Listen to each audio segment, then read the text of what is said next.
Reverend Grace Merrick. Oh my goodness. Okay. Grace, welcome along to Unity of Melbourne. Thank you, Bill. That's nice to hear you say that. I'll unmute myself for you. Have you unmuted me? Good. Yeah. Can you hear me? Yes. Oh, good. You You can, look great. yes. And I'm not in Brisbane. I'm on the Gold Coast, Of please. course, yes. Sorry, I'm excited by the football. Oh, yes, poo. I'm not. I wanted Sydney to win. Thank you very much. Okay. So here I am. It's nice to see you and welcome everybody to being here with us. And it's lovely to see all these faces. As everyone was coming on, I was really quite emotional about how long I've known you for and recognizing almost everyone for years and years and years. And it's lovely to see you all. So thank you for being here. And I hope that we have a good time today. The title of the talk is Surrender to Success. And this is what Bill wrote on the message through the week, and it's very good. Looking at what success looks like to our individual self is important. That's the most important thing. Number two is examining how and where did this vision that we have of success come from, and the way to achieve our current vision of success. That's what's basically in this talk. And the first thing we're going to discuss about is success being an individuated self. So how do we get to feel successful as an individual self? It's tricky because most ideas come from other people, and older, wiser, richer, better educated. And we see opinions on TV, hear on the radio, and listen to people we know in groups or separately. And some judge success by money, income from many different sources, and some judge success in relationships and quality of wealth or happiness or other things. Everyone has different ways of weighing their success faculty. And we get lots and lots of stuff from our family. Lots of stuff comes in from the family, not just the people around us. We've had, since we were little children, we've had people telling us what was successful and what wasn't, and what we were doing that we should be doing better, and all that sort of stuff. We heard all that stuff in our childhood. And we've got people around us in the community now we can hear, if you listen to them, to hear them all having different views of what's going on and what should be going on. So my ideas about all of the things about what life is really about have varied over the years, as you can imagine. Things have come in and others have gone out, and some things we've learned to value and some things we've learned to get rid of. And many ideas of seeking success have come to me, and I've been asked to use them. The people who've given me the ideas of building success have asked me to use them. And sometimes I haven't wanted to use them, and so I've just had to sort through them and decide what I wanted to use and what I didn't. So what we have to do is to choose to get a thought and see what it's leading us to, and then decide whether we want to follow its instructions. Because all the ideas that come to us are not necessarily really designed for our own good. And they're not designed to give our particular situation on planet Earth at this time what we need. So evaluating what we consider is success can be taken into our feeling nature in our thinking about it. We can get to see what we consider success by looking into our feeling nature when we think about a thing that's being presented to us. And when we have that feeling in our feeling nature, we can decide where we are with it. Because if it's said to me, somebody tells me to do something and says it's the right thing to do, and I don't feel it's okay to do, I'm not going to go ahead and do it. And I trust you won't too, because we have to weigh what we believe and feel in our hearts against what other people have told us to do and to believe. So the title of the talk is Surrender to Success. And this is where I tell you to look at the word surrender. Some of you have probably already realized that the S-U-R means over in Latin, and render means to make in Latin. So the word surrender originally meant to rise over something, but nowadays it's come to mean give in and go under and fail, doesn't it? We're talking about surrendering to the enemy, but what it originally was talking about was surrendering to the better. And so we can change our whole idea about the word surrender.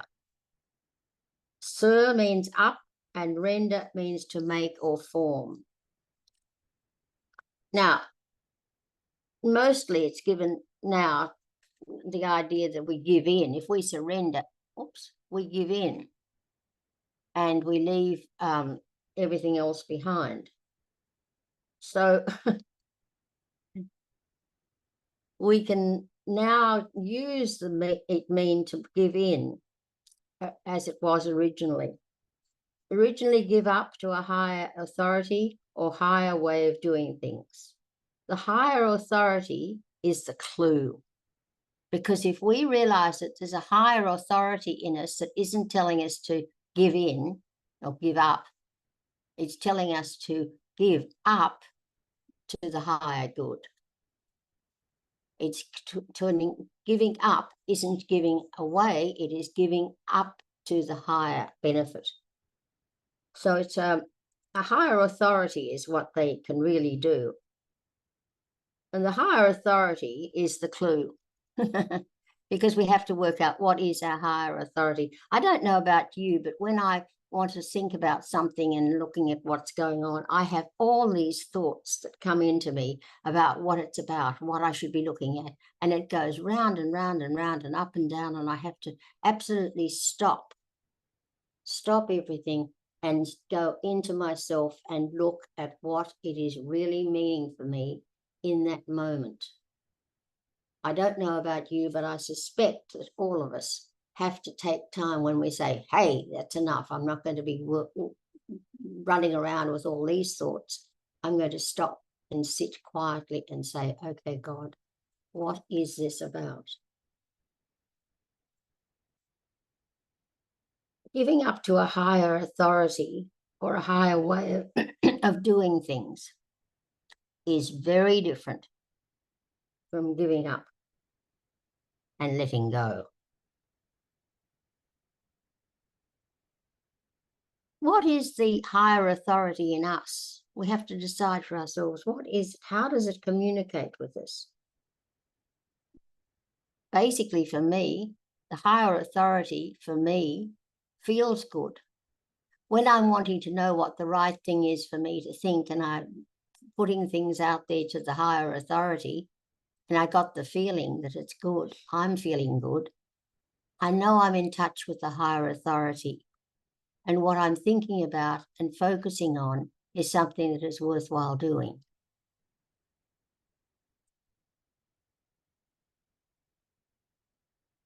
It's nice to feel valuable. Sometimes, friends, people have said a couple of things to me this morning that have made me feel valuable. And that's really nice. And when I can look inside myself and see some of the lovely thoughts I have about people, I can feel valuable too. But when I'm in a ruckus about what's going on and fussing and fuming, I don't stop to think about what value I am to others. I can get totally self-absorbed and get off the track completely. And I have to then, if you will, say, I feel rotten, I feel bad, I need to get back on track. And then spend a little bit of time to focus in to where the value lies.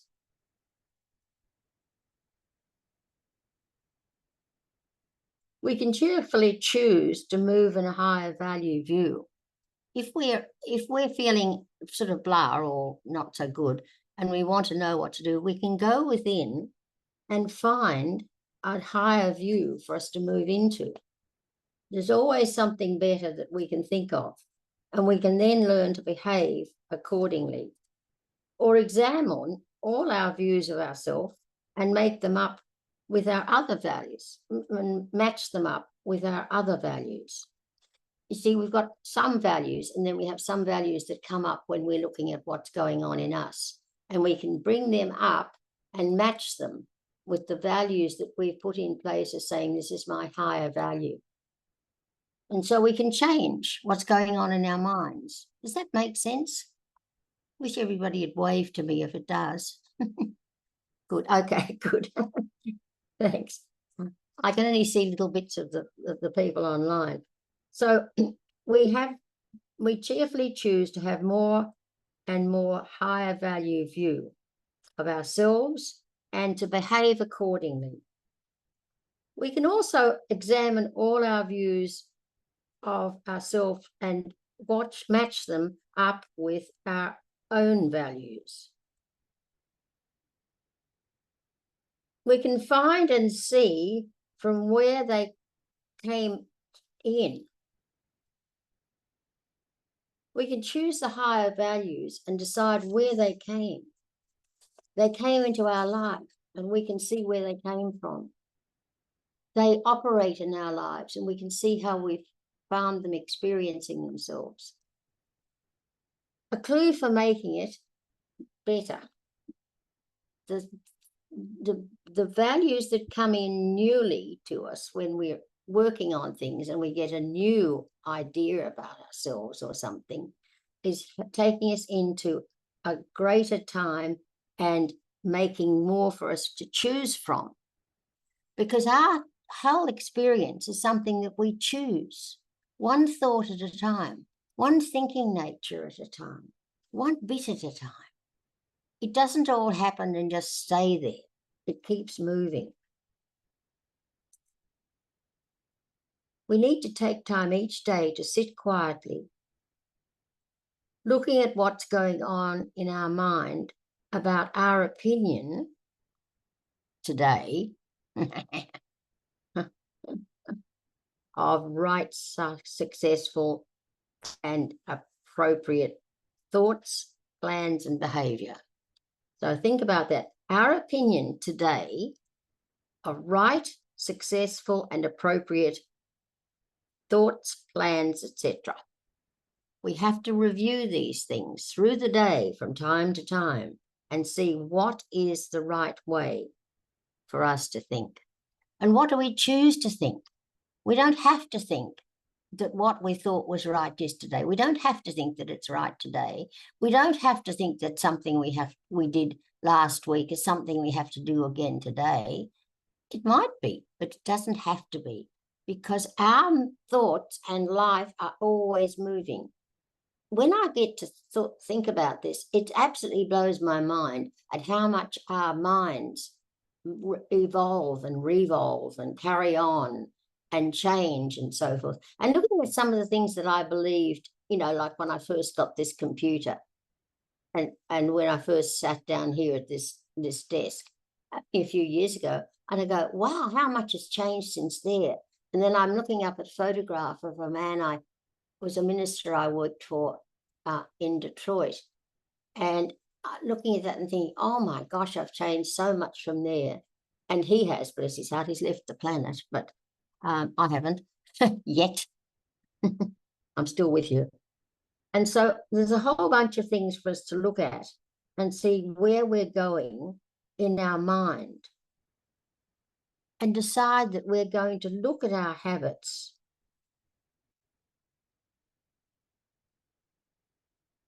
of putting ourselves down.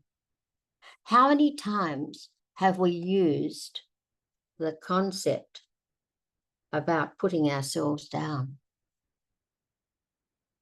How many times have we been taught that it's not okay to think we're okay? We need to put ourselves down. Many of us were taught as little children we had to always put ourselves down to people and not accept their praise. And we became habitual doing that to ourselves. We need to put that on our eradication list too. The person who needs to be relieved of that is us. And we need to put on our list that we really need to, again, use a power greater than ourselves to help us see these blocking thoughts and let them be replaced by positive, true awareness of spiritual truth and power available. If we can get a power greater than ourselves to help us get rid of these limiting, unfortunate thoughts that live in our minds from time to time, let them go and get to be open to having a power greater than all of ourselves, lead us into seeing how we really are and what it is we are supposed to be doing, to get a true and positive awareness of the spiritual truth and power that is available to us. When we do our meditation, of course, we go into that and we open up ourselves to the thought of this, the positive awareness of spiritual truth and power available. And we ask this truth and power to move our thoughts and feelings up to support our progress. See, we're making progress as we clear things out. But we need to have these extra powers come up and help support our progress. The only way to achieve our current vision of success is to have a power greater than ourselves come in to help us raise our consciousness to the level of feeling connected with all the lovely people that are in this room at the moment. You're all in the room and we're all in the room with you because we are imagining ourselves with you. And we can do that. And we do it all the time. And we are feeling loving thoughts for everyone we know, from all the people that we've heard of that need help. We can spend so much of our energy and time in just sending out waves of productive, beautiful feelings to our friends and neighbors and those who need help. We have the power, and this is where we surrender, we go up, we render up. We have the power to put our love and caring out to everybody who needs it on the world. But we certainly can do it amongst the people that we care about and think about. We do it here in these groups, these unity groups, when somebody is not well. We put that out there and everybody goes into it having a thing, and they do especially putting that person on their list to help them feel well. And we know that others are doing it for us in these groups. And we can carry that out further to people who don't even know that we're doing it, but we're still sending happy thoughts to them wherever they are. And today's affirmation is, I have time enough to do what is mine to do. And that is absolutely so important.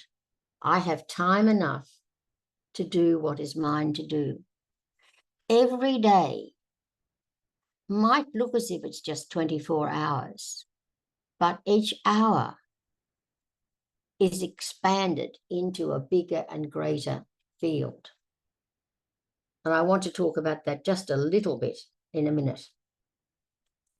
I have time enough to do what is mine to do. Reminding ourselves that I am in control of how I focus my energy and how I focus my time.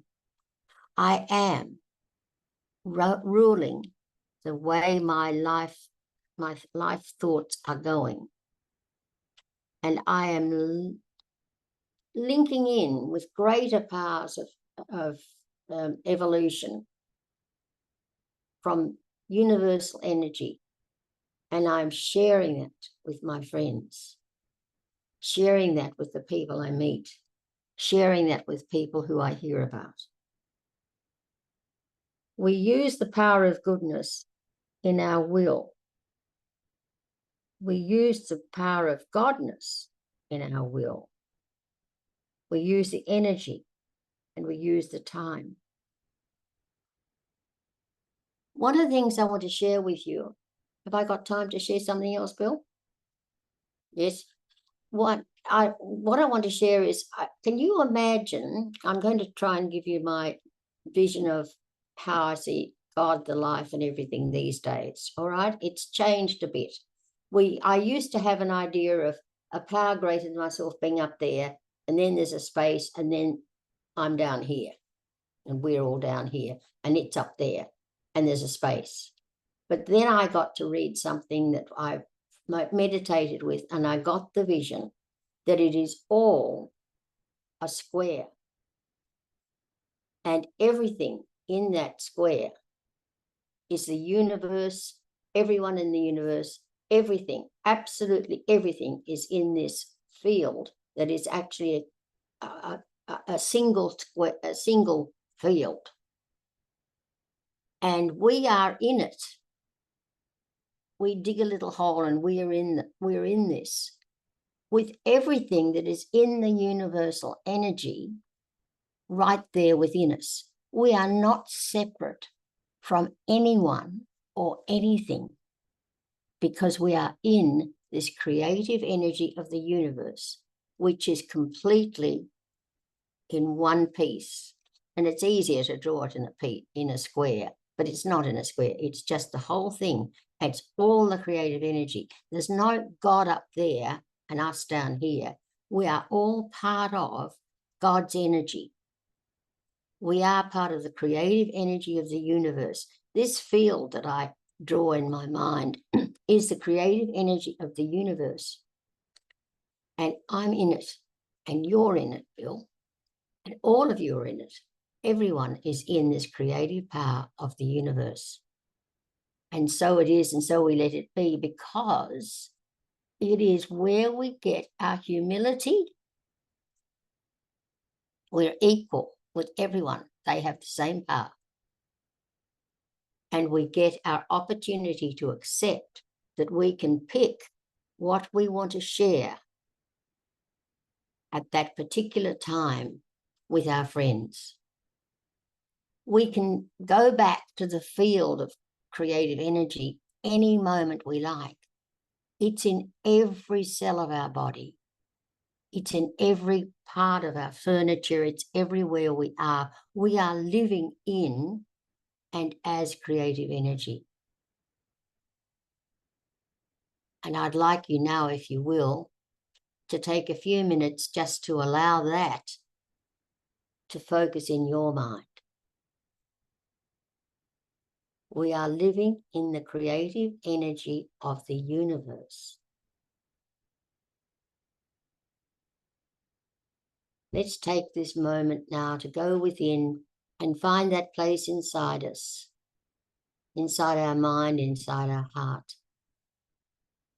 where we remember that there is only one presence and one power in the universe, and it is God, and it is good.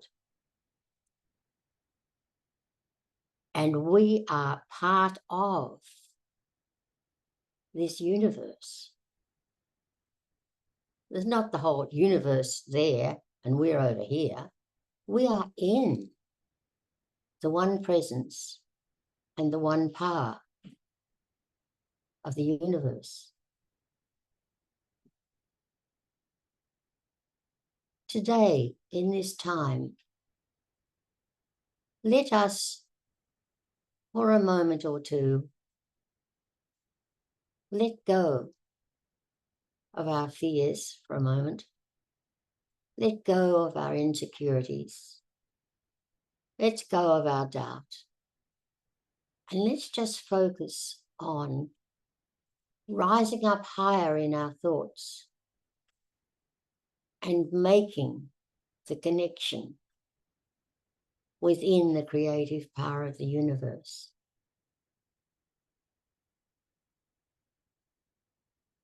I am connected with the creative energy of our universe. The universe isn't just God's possession. We are part of it. And the creative energy knows no limits. The creative energy of the universe is in every cell of our body, in every speck of our house, our room, our car, our footpath, everywhere we move, the moon, the sun, the trees, the birds, all of it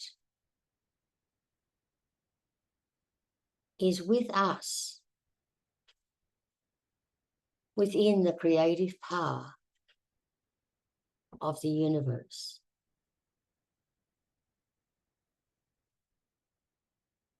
And we can let go of our little thought of ourselves and surrender, make our understanding of who and what we really are. I surrender my limited view of myself and accept and receive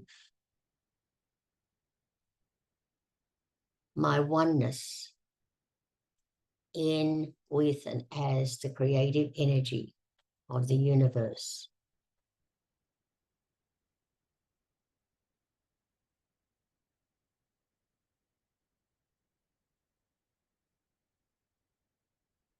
I receive and accept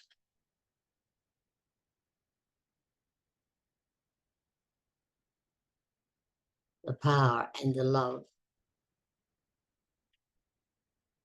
and the creative energy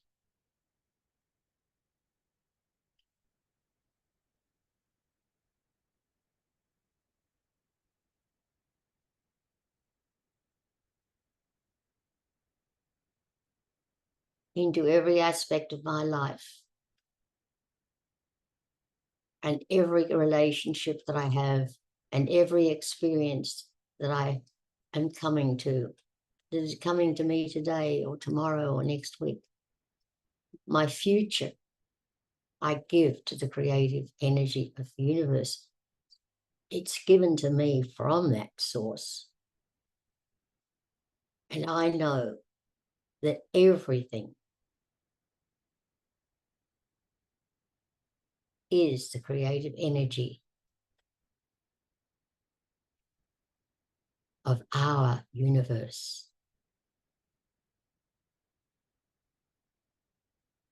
And that the power greater than I am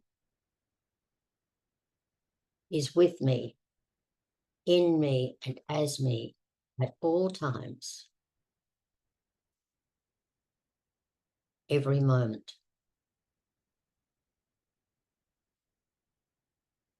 And so it is. And so I gratefully let it be.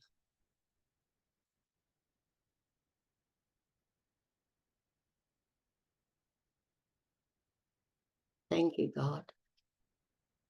I accept.